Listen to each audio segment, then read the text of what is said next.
Halo teman-teman semua, hari ini belajar pajak bersama tentang latihan soal USKPA, materi PPN dan SPT PPN.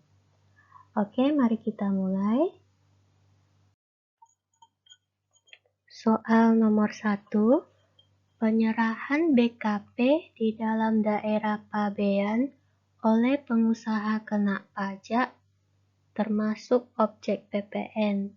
Manakah dari transaksi berikut yang termasuk objek PPN? Jawabannya adalah A. Penjualan mobil baru oleh dealer resmi di Jakarta. Penjelasannya ada di pasal 4 ayat 1 Undang-Undang PPN. Penyerahan barang yang dikenai pajak harus memenuhi syarat-syarat berikut. Ada 4 ya teman-teman. Yang pertama, barang berwujud yang diserahkan merupakan barang kena pajak. B. Barang tidak berwujud yang diserahkan merupakan barang kena pajak tidak berwujud.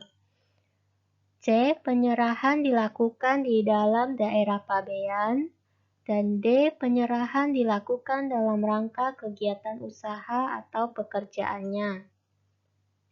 Nah, dari 4 syarat ini, yang memenuhi syarat yang termasuk objek PPN yaitu A. Jawabannya penjualan mobil baru, yaitu barang berwujud oleh dealer resmi di Jakarta. Nah, Jakarta ini termasuk syarat yaitu penyerahan dilakukan di dalam daerah pabean. Kalau untuk opsi pilihan berganda yang bagian B, penjualan tanah dan bangunan oleh developer perumahan. Nah, penyerahan tanah atau bangunan tertentu itu dikenakan PPh final, bukan PPN. Yang opsi C, penjualan beras oleh distributor beras di Surabaya itu tidak kena PPN karena beras termasuk barang yang dikecualikan dari BKP. Opsi D, penyerahan jasa konsultan pajak di Bandung. Nah, jasa konsultan ini bukan BKP, melainkan jasa kena pajak. Maka jawaban yang tepat adalah A. Penjualan mobil baru oleh dealer resmi di Jakarta. Soal nomor 2, yang bukan merupakan penyerahan BKP dalam daerah pabean adalah, nah yang ini perlu digarisbawahi daerah pabean. Ada 4 pilihan. Yang A, ekspor tekstil ke Jepang oleh PKP. B. Penjualan motor oleh dealer resmi di Jakarta. C. Penyerahan minuman ringan oleh pabrik ke distributor dalam negeri. Dan D. Penjualan baju jadi oleh toko pakaian di Bandung. Nah, daerah pabean ini yang untuk A. Jepang, B. Jakarta, C. Distributor dalam negeri, D. Di Bandung. Nah, jawabannya adalah A. Ekspor tekstil ke Jepang oleh PKP. Nah, penjelasannya ekspor BKP adalah objek PPN dengan tarif 0%, tetapi bukan penyerahan di dalam daerah pabean. Soal nomor 3. Penyerahan BKP yang tidak dikenakan PPN adalah A. Ekspor barang ke luar negeri. B. Penyerahan beras oleh pedagang grosir. C. Penjualan sepeda motor di dalam negeri.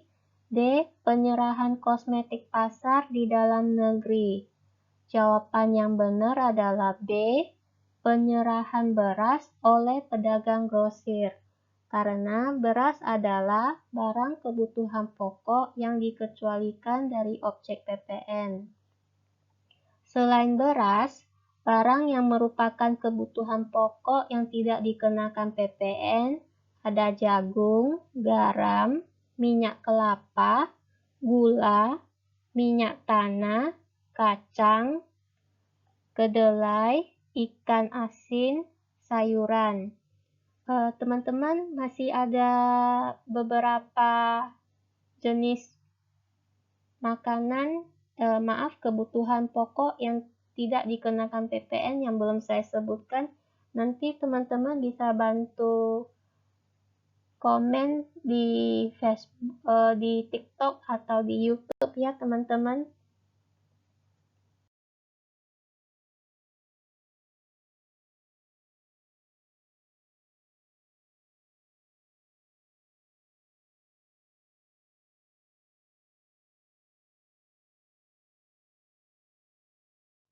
Soal nomor 4, wajib pajak yang menjadi subjek PPN adalah A. Orang pribadi yang bekerja sebagai karyawan. B. Pengusaha kecil dengan omset lebih kecil dari 4,8 miliar. C. PKP yang melakukan penyerahan BKP atau JKP di dalam daerah pabean. D. Semua orang pribadi dan badan di Indonesia. Jawaban yang tepat adalah C. PKP yang melakukan penyerahan BKP atau JKP di dalam daerah pabean. Nah, penjelasannya, subjek PPN terbatas pada PKP yang menyerahkan barang kena pajak atau jasa kena pajak di dalam daerah pabean. Soal nomor 5. Manakah dari subjek berikut yang tidak termasuk subjek PPN? Pilihannya ada A. PT XYZ PKP yang menyerahkan barang elektronik. B. Seorang pedagang kecil dengan omset 2 miliar per tahun yang tidak memilih menjadi PKP. C. Seorang konsultan atau orang pribadi dengan omset 6 miliar yang sudah dikukuhkan PKP. D. Badan usaha berbentuk CV dengan omset 10 miliar per tahun. Jawaban yang tepat adalah B. Seorang pedagang kecil dengan omset 2 miliar per tahun yang tidak memilih menjadi PKP. Nah, penjelasannya, pedagang kecil dengan omset lebih kecil dari 4,8 miliar dan tidak memilih menjadi PKP itu adalah bukan subjek PPN. Nah, pilihan untuk yang A, PT XYZ, yang merupakan PKP, ini udah termasuk subjek PPN. Untuk pilihan C, seorang konsultan orang pribadi dengan omset 6 miliar. 6 miliar berarti udah termasuk kategori di atas 4,8 M. Berarti dia termasuk subjek PPN. Yang untuk pilihan D, badan usaha berbentuk CV dengan omset 10 miliar per tahun. Nah, ini termasuk syarat di atas 4,8 M. Nah, karena A dan B, yang untuk pilihan B ada menyebutkan omsetnya 2 miliar dan tidak memilih menjadi PKP. Dan untuk pilihan A, karena tidak ada menyebutkan omsetnya berapa, maka jawaban yang paling tepat ada di B. Oke teman-teman, sekian dari sharing latihan soal hari ini.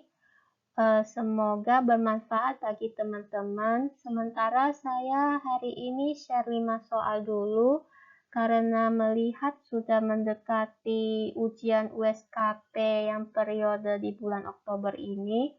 Dan jika nanti sempat saya share lagi yang untuk part 2-nya.